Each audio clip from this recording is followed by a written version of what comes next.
The year is 1938.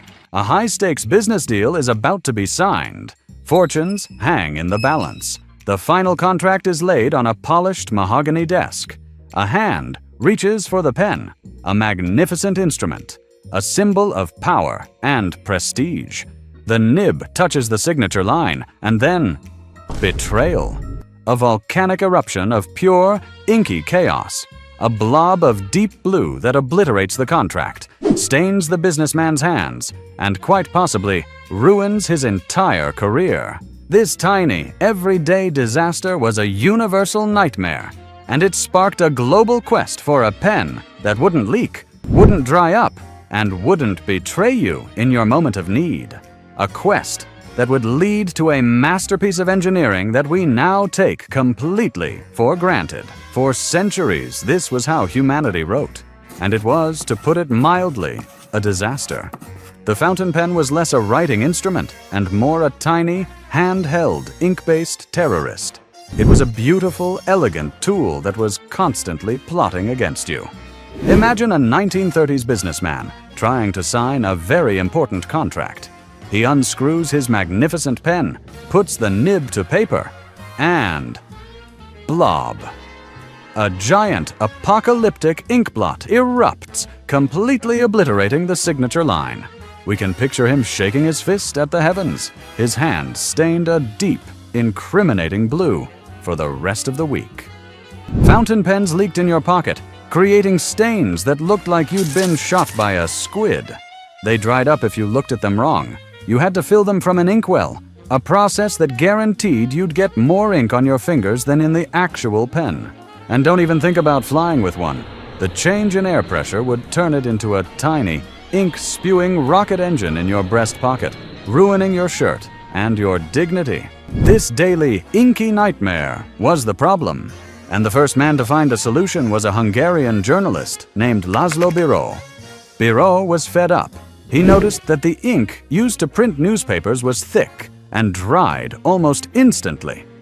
Why, he wondered, couldn't he put that kind of ink in a pen? The problem was that thick, gooey ink wouldn't flow through a normal pen nib. So he came up with a stroke of genius, a tiny metal ball bearing at the tip.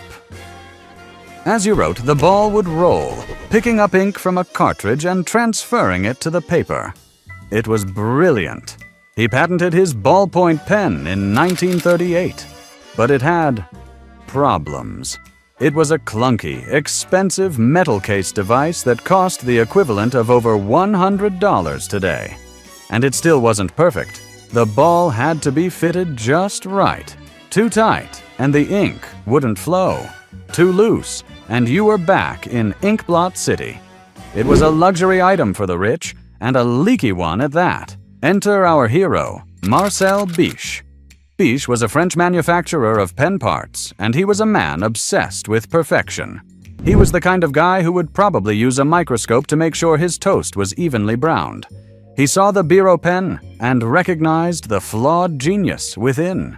He knew the idea was a world changer, but the execution was a mess.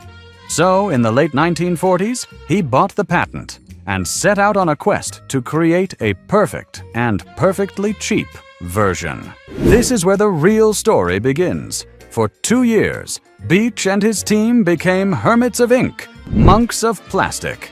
They worked in secret, testing every type of plastic, every viscosity of ink, every possible size of ball bearing.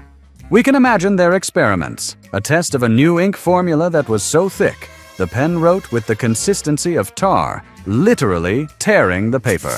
An early plastic prototype that was so brittle, it shattered in the writer's hand, sending a shower of plastic shrapnel and ink all over a very surprised-looking scientist. They likely had a dedicated pen failure corner in their workshop, a graveyard of leaky, scratchy, and downright explosive prototypes. But after years of this obsessive tinkering, in 1950, Marcel Biche emerged from his workshop, holding a masterpiece of minimalist design. He called it the Bic Cristal. He dropped the H from his name to avoid a potentially unfortunate English pronunciation. And every single part of this pen was a stroke of genius. First, the hexagonal barrel. Why a hexagon? It wasn't just for looks. It was a direct copy of a traditional wood-cased pencil. Bitch figured people were already used to holding that shape, so why reinvent the wheel? But it also had a secret purpose. It stops the pen from rolling off your desk. A simple, brilliant solution to a universal annoyance. Next, the ink. Bitch's team spent a year perfecting an ink that was the perfect Goldilocks consistency. Thick enough not to leak, but thin enough to flow smoothly with the help of gravity. It's the same perfect formula they still use today. Then, the ballpoint itself. The tip of a Bic pen is a marvel. The tiny ball is made of tungsten carbide, a material so incredibly hard it's used to make industrial drills and armor-piercing bullets. It's machined to be a near-perfect sphere, polished with diamond dust, and fitted into a brass socket with a precision of 1/1000th of a millimeter. It's a piece of high-tech jewelry on the end of a 25-cent pen. But here come the two most famous and most misunderstood pieces of genius. First, that tiny little hole in the side of the pen's barrel. It's not a mistake. It's there to equalize the air pressure inside the pen with the air pressure outside. This is what stops the pen from leaking when you say, "Go up in an airplane." It's the simple, elegant solution to the exploding squid pen problem that plagued humanity for centuries. And finally, the most famous feature of all, the hole in the cap. For decades, people have invented wild theories about this hole. Does it keep the ink from drying out? Is it for whistling? The real reason is far more important and a little morbid. It's an anti-choking safety feature. The company realized that people, kids and adults alike, love to chew on pen caps. The hole is there so that if someone accidentally swallows the cap and it gets lodged in their windpipe, they can still breathe. That tiny, unassuming hole has saved an estimated 100 lives a year. When Bitch launched his pen in America, he did it with a TV ad campaign showing the pen being used to write on ice, upside down, and even strapped to the leg of an ice skater. It was a spectacle. The public was hooked. The Bic Cristal became an overnight sensation and then a global icon. It is a product so perfectly designed that it has remained virtually unchanged for 75 years. It's a testament to the idea that true genius isn't always about inventing something brand new.